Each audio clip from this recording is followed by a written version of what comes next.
How to switch between English, Arabic numbers in Excel.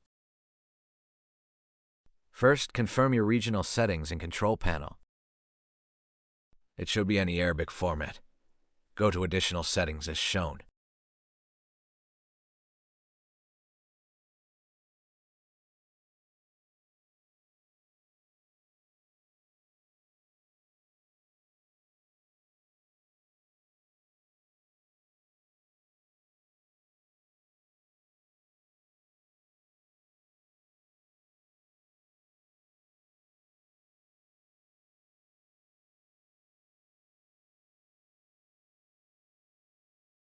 Open Excel.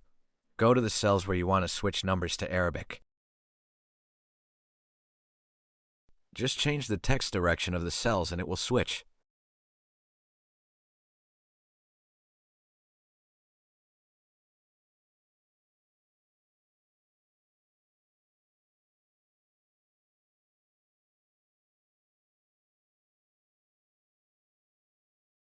And done.